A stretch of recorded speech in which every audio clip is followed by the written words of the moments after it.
মৃণালবাবুর বুকটা ধরফর করে উঠল। কাঁপা কাঁপা গলায় বললেন, কটায় মৃত্যু হয়েছিল বললেন? 5:27 বিকেল। কি আপনার মুখটা হঠাৎ ফ্যাকাশে হয়ে যাচ্ছে কেন? ঘড়িটা যে আপনার হাতেই রয়েছে। বলতে বলতে হাত বাড়িয়েছেন রিচার্ড। যদি দয়া করে ঘড়িটা আমায় দিয়ে দেন। মৃণালবাবুর শরীর পলকে হিম, গলায় স্বর ফুটছে না কোনো, হাঁটু দুটো কাঁপছে থরথর। চোখ বুজে ফেললেন আতঙ্কে। বোঝা চোখে টের পেলেন একটা হাত খপ করে এসে চেপে ধরল তার কবজি। হাত নয়, বরফের মতো ঠান্ডা আঙুল। নমস্কার, আমাদের ইউটিউব চ্যানেল গালভরা গপ্পে আপনাদের স্বাগত। বাংলা সাহিত্যের বিভিন্ন সময়ের সাহিত্যিকদের রচনা দিয়ে সাজানো আমাদের এই চ্যানেল। গত 2 সপ্তাহ ধরে আপনারা শুনছেন আমাদের সিরিজ রাত যখন নয় গপ্প শুরু হয়। এই সপ্তাহে এই সিরিজে সোম থেকে শনি আপনাদের জন্য থাকবে শুধুমাত্র ভূতের গল্প। শুনতে থাকুন গল্পগুলি। ভালো লাগলে লাইক করুন, শেয়ার করুন বন্ধুদের সাথে, আর চ্যানেলটা সাবস্ক্রাইব করবার অনুরোধ রইল। আর হ্যাঁ, বেল আইকনটা প্রেস করে রাখবেন নতুন গল্পের নোটিফিকেশন পাওয়ার জন্য। আমাদের আজকের গল্প সুচিত্রা ভট্টাচার্যের লেখা টি-শর্ট ঘড়ি। এই গল্পের প্রধান চরিত্র মৃণাল মাইতি হঠাৎই অকশন শপ থেকে কিনে ফেলেন একটি পুরনো টি-শর্ট ঘড়ি। ঘড়িটি ঠিকঠাক চললেও প্রায় প্রতিদিনই একটি নির্দিষ্ট সময় গিয়ে বন্ধ হয়ে যায়, আর তার সাথে মৃণালবাবুর শুরু হয় এক ঘোর লাগা ভাব, যা তাকে টেনে নিয়ে যায় পার্ক স্ট্রিটের সমাধিস্থানে। একদিন পার্ক স্ট্রিটের সমাধিস্থানে বসে তার সাথে আলাপ হয় ডিকের। কে এই ডিক? ঘড়িটা সম্পর্কেই বা মৃণালবাবু কি জানতে পারলেন? জানতে হলে শুনতে হবে আমাদের আজকের গল্প টি-শর্ট ঘড়ি। পার্ক স্ট্রিটের ফুটপাত দিয়ে হাঁটছিলেন মৃণাল মাইতি। কেমন যেন ঘোর লাগা চোখ। কখন যে অফিস থেকে বেরিয়ে পড়েছেন হুঁশই নেই। কোথায় যাচ্ছেন তাও যেন জানেন না। পথ চলতে লোকজনকেও খেয়াল করছেন না সেভাবে। হেঁটেই চলেছেন একটানা। মল্লিক বাজারের মোড়ে পৌঁছেও থামলেন না মৃণালবাবু। শেষ বিকেলে সামনে বড় রাস্তা, মানুষ আর গাড়ি ঠিক ঠিক করছে। কোনো কিছুতেই ভ্রুক্ষেপ না করে লম্বা লম্বা পায়ে চলে গিয়েছেন ওপারে। হঠাৎই সম্বিত ফিরল। তিনি কোথায় ঢুকে পড়লেন? পার্ক স্ট্রিট সমাধিস্থানে? আজ আবার? এই নিয়ে পরপর 3 দিন হলো না? মৃণাল মাইতি হতবুদ্ধির মতো দাঁড়িয়ে রইলেন একটুক্ষণ। কি হচ্ছে ব্যাপারখানা? রোজ রোজ এই বেভুল দশা কেন? এমনিতে অবশ্য পুরনো ইতিহাসের ওপর তাঁর একটু ঝোঁক আছে। সমাধিস্থানে টানা ঘুরে বেড়াতে তিনি ভালোই বাসেন। তাই প্রথম দিন ঘটনাটাকে তেমন আমল দেননি। কাল খানিকটা অবাক হয়েছিলেন, কিন্তু আজ তিনি পুরোপুরি স্তম্ভিত। তিনি তো এত আনমনা মানুষ নন। মাথাটা ঝাঁকাতে ঝাঁকাতে সমাধিস্থান থেকে বেরিয়ে আসছিলেন মৃণালবাবু। হঠাৎ হাত ঘড়িতে চোখ পড়তেই বেদম চমকেছেন। কি আশ্চর্য! ঘড়িটা আজও বন্ধ হয়ে গিয়েছে। ঠিক 5:27। কাল পরশু 2 দিনই অবিকল এই সময় ঘড়িটা বন্ধ হয়েছিল না? দম দেওয়ার পর ঠিকই চলছে, কিন্তু এ কি আজব রোগ! রোজ একই সময় বন্ধ হবে কেন? দুটো ঘটনারই থই খুঁজে পাচ্ছিলেন না মৃণালবাবু। তার এই সাময়িক বেভুল দশা আর নির্দিষ্ট একটা সময় ঘড়ির থেমে যাওয়া। একবার মনে হচ্ছে দুটো ঘটনার মধ্যে ক্ষীণ যোগসূত্র থাকলেও থাকতে পারে। আবার পরক্ষণে মগজ বলছে, ধুস, এ স্রেফ কাকতালীয়। এসব নিয়ে বেশি ভাবলে অযথা মাথা বিগড়ে যায়। তবু মৃণালবাবু ঘড়িটা দেখলেন আর একবার। পুরনো জিনিস, মাত্র গত সপ্তাহেই কিনেছেন পার্ক স্ট্রিটের নিলাম ঘর থেকে। এমনি ঢুকেছিলেন অকশন শপটায়। ঘুরে ঘুরে দেখছিলেন এটা ওটা সেটা। আগেকার আমলের আসবাবপত্র, কারুকাজ করা জার্মান সিলভারের ছুরি, কাঁটা চামচ, স্ফটিকের ফুলদানি, আদ্যিকালের গ্রামাফোন, পিয়ানো। হঠাৎই চোখ পড়ল ঘড়িটায়। বাহ, ভারী সুন্দর তো! গোল চাকার মতো ডায়াল, সাদা ধবধবে, বাঁকা বাঁকা হরফে লেখা কুচকুচে কালো সংখ্যাগুলো কি বাহারি!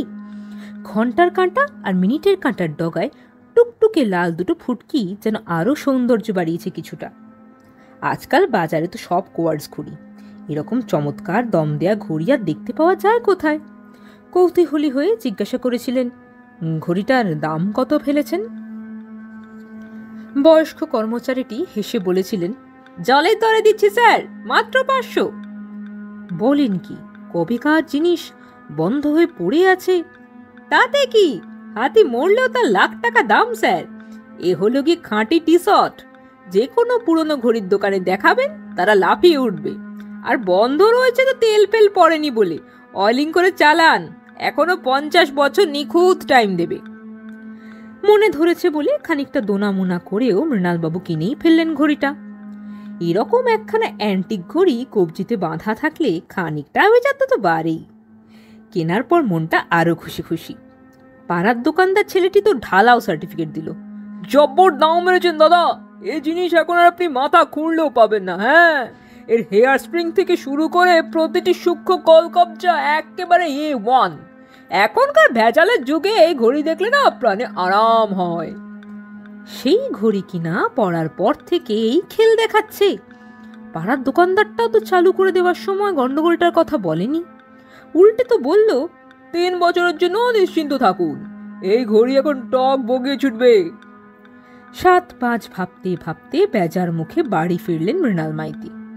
ঘড়ি কিংবা বেখেয়ালে সমাধিস্থানে চলে যাওয়া কোনো গল্পই স্ত্রী নীলিমাকে করলেন না। এককারি টাকা খরচ করে মৃণালবাবু একটি পুরনো ঘড়ি কিনেছেন, এই নিয়ে বিস্তর হাসাহাসি করেছেন নীলিমা। রোজ ঘড়ি বন্ধ হয়ে যাচ্ছে শুনলে নীলিমা তাকে খেপিয়ে মারবেন। রাত্রে ভালো ঘুম হলো না মৃণালবাবুর। পরদিন কি হবে ভেবে অফিসে আর পড়ে গেলেন না ঘড়িটা। সতর্ক রইলেন সারা দিন, যেন বেখেয়াল অবস্থাটা আজও না হয়। অদ্ভুত কাণ্ড, বিকেলটা পুরো স্বাভাবিক ছন্দে কাটল। 6:15 অবধি অফিস করলেন, তারপর রিক্রিয়েশন ক্লাবে গিয়ে ক্যারামও খেললেন খানিকক্ষণ। ঘড়ির কথা মৃণালবাবু প্রায় ভুলেই গিয়েছিলেন। বাড়ি ফিরেই মনে পড়ল। শোয়ার ঘরে ঢুকে ঘড়িটা হাতে তুলে নিয়ে মুখে হাসি ফুটল। বন্ধ হয়নি, বন্ধ হয়নি, একদম ঠিকঠাক চলছে টি শার্ট। তবু নীলিমাকে একবার জিজ্ঞাসা করলেন, তুমি কি আজ ঘড়িটায় বিকেলে দম দিয়েছিলে? নীলিমা নাক কুঁচকলেন, আমি এতে হাতও দিইনি। কেন? এমনি, মানে আমি তো আজ দম দিতে ভুলে গিয়েছি। ও, তা লাগাও এখন দম। রিস্ট ওয়াচটার চাবি ঘোরাতে ঘোরাতে মনটা আরো ভালো হয়ে গেল মৃণালবাবুর। না, 1-2 দিনের উৎপটাং কাণ্ড নিয়ে মন উচাটন করার কোনো মানেই হয় না। বহুদিন তো বন্ধ ছিল, চলতে গিয়ে তাই হয়তো একটু আধটু হোঁচট খাচ্ছিল ঘড়ি, এবার ঠিকঠাক দৌড়বে। এমনও তো হতে পারে মৃণালবাবু নিজেই দম দিতে ভুলে গিয়ে মিছিমিছি চিন্তিত হয়েছেন। পরদিন ফের টি শার্টখানা কবজিতে বেঁধে অফিস। দিনভর ঘড়িও চলছে মেজাজে, মৃণালবাবুরও মেজাজ শরীফ। কিন্তু বিকেল গড়াতেই কোথা থেকে যেন আবার সেই ঘোর ঘোর ভাব। কাউকে কিছু না বলে টেবিলে ফাইল ছড়িয়ে রেখে বেরিয়ে পড়লেন অফিস থেকে। আচ্ছন্নের মতো হাঁটছেন এবং যাত্রা শেষ পার্ক স্ট্রিটের সেই সমাধিস্থানে। ঘড়িও আটকে গিয়েছে সেই একই সময়, 5:27। মৃণালবাবু ভয়ানক চিন্তিত হয়ে পড়লেন। এটা কি হলো? কাল রাতেই দম দেওয়ার পর ঘড়ি বন্ধ হয় কি করে, অথচ আগের দিন তো দিব্যি চলেছে। তিনিই বা কেন সমাধিস্থানে চলে এলেন? কাল তো সমস্যা হয়নি। কার্যকারণ পাওয়া যাচ্ছে না। মাথা চুলকোতে চুলকোতে সমাধিস্থানে একটা বেঞ্চিতে ধপ করে বসে পড়লেন মৃণালবাবু। ভাবছেন ভাবছেন, চিন্তায় চিন্তায় জট পড়ে যাচ্ছে মগজে, তবু ভেবেই চলেছেন। একদল শোকার্ত মানুষ কাকে যেন সমাধি দিতে এসেছিল, নীরবে চলে গেল সামনে দিয়ে। মৃণালবাবু বসে আছেন তো বসেই আছেন। দিন ফুরিয়ে কখন যে সন্ধে নেমে গেল মৃণাল মাইতি টেরও পেলেন না। সমাধিস্থান ক্রমে শুনশান, তবু মৃণালবাবু বসে আছেন স্থির। হঠাৎই এক ভারী গলা, কাটা কাটা ইংরেজিতে প্রশ্ন, আমি কি এখানে একটু বসতে পারি? মৃণাল মাইতি চমকে তাকালেন। তার বেঞ্চির পিছনটা এসে দাঁড়িয়েছেন ভদ্রলোক। পরনে কালো স্যুট, মাথায় কালো হ্যাট, কপালের উপর টুপিটা অনেকটাই নামানো, আধো অন্ধকারে মুখটা প্রায় দেখা যাচ্ছে না। ভদ্রলোক ফের সবিনয়ে বললেন, দয়া করে যদি অনুমতি করেন এখানে একটু। হ্যাঁ হ্যাঁ, বসুন না প্লিজ। ধন্যবাদ। ভদ্রলোক বসেছেন বেঞ্চিতে, তবে সামান্য তফাৎ রেখে। 2-4 সেকেন্ড চুপচাপ বসে থেকে বললেন, এই বেঞ্চিটায় আমি রোজই এসে বসি। মৃণালবাবু আলগাভাবে বললেন, তাই বুঝি? হ্যাঁ, বসে বসে লোকজন দেখি, আপনাকেও দেখেছি। আপনি তো এই নিয়ে চতুর্থ দিন এলেন, তাই না? মৃণালবাবু ছোট করে ঘাড় নাড়লেন। সঙ্গে সঙ্গে মনে করার চেষ্টা করলেন তিনি ভদ্রলোককে দেখেছেন কিনা। না, স্মরণে এলো না। ভদ্রলোক নিচু গলায় বললেন, দেখে মনে হয় আপনি খুব দুশ্চিন্তাগ্রস্ত। ঠিক বলেছি? মৃণালবাবু অস্ফুটে বললেন, হ্যাঁ, মানে দুশ্চিন্তার কারণটা কি জানতে পারি? বলতে গিয়েও মৃণাল মাইতি থমকে গেলেন। আচ্ছা গায়ে পড়া লোক তো, তাছাড়া চেনা নেই জানা নেই, যাকে তাকে তার সমস্যার কথা তিনি বলবেনই বা কেন? ভদ্রলোক বুঝি মনের কথা পড়ে ফেলেছেন। বললেন, অচেনা লোক বলে অস্বস্তি হচ্ছে তো? আসুন না আমরা পরিচয়টা সেরে ফেলি। আমার নাম রিচার্ড, রিচার্ড গোমস।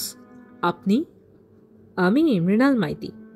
ব্যাস, তাহলে আমরা পরস্পরের অপরিচিত রইলাম না, কি বলেন? এবার তাহলে আপনার সমস্যাটার কথা বলতে পারেন, ঠিক কিনা? মৃণালবাবু সন্দিগ্ধ চোখে ভদ্রলোকের দিকে তাকালেন এক ঝলক। মতলবটা যে কি বোঝা যাচ্ছে না। পাগল টাগল নয় তো? অনেক সময় তো পাগলরা সমাধিস্থানে পড়ে থাকে। রিচার্ড খুক খুক করে হাসছেন। সংকোচ হচ্ছে তো? বেশ, তবে আগে আমি আমার কথাই বলি। কেন রোজ এখানে বসে থাকি জানতে কৌতূহল হচ্ছে নিশ্চয়ই। মৃণালবাবু দায় সারাভাবে বললেন, বলুন কি কারণ? আমার এক প্রিয়জন এখানে মাটির নিচে শুয়ে আছে। খুবই ঘনিষ্ঠ, আত্মার আত্মীয় বলতে পারেন, ডিক। ও, তাকে ছেড়ে থাকতে পারি না, তাই বেচারার জন্য আমার ভারী কষ্ট হয়। সে যেই সমাধিতে ঢুকলো অমনি তার ছেলে মেয়ে নাতি নাতনি সব দুধ দাঁড়িয়ে অস্ট্রেলিয়া পাড়ি দিল। ওই বুড়োটার জন্য নাকি তাদের এই শহরে পড়ে থাকতে কষ্ট হচ্ছিল। ও, কবে মারা গিয়েছেন আপনার বন্ধু? এই তো মাত্র বছরখানেক। সঠিক হিসেব করলে আজ 11 মাস 17 দিন। বড় ছেলে দেশ ছাড়লো তার 2.5 মাস পরে, আর ছোটজন সপরিবার গেল এই সেদিন। এখনো পুরো 1 মাসও হয়নি। কি সব নচ্ছাড় ছেলে ভাবুন। বাবা মা সারা জীবন ধরে যে সংসারটা সাজিয়েছিলেন সেটা কিনা ভেঙে চুড়ে তছনছ করে দিল। মৃণালবাবুর মুখ দিয়ে বেরিয়ে গেল, সত্যিই খুব দুঃখজনক। ডিকের সাধের জিনিসপত্রগুলো নিয়ে কি করলো জানেন? শটান নিলাম ঘরে ঢুকিয়ে দিয়ে গেল থোক কিছু টাকা নিয়ে। তার মধ্যে ডিকের খাট, আলমারি, easy chair, chair table, showcase, cabinet, এমনকি হাত ঘড়িটাও ছিল।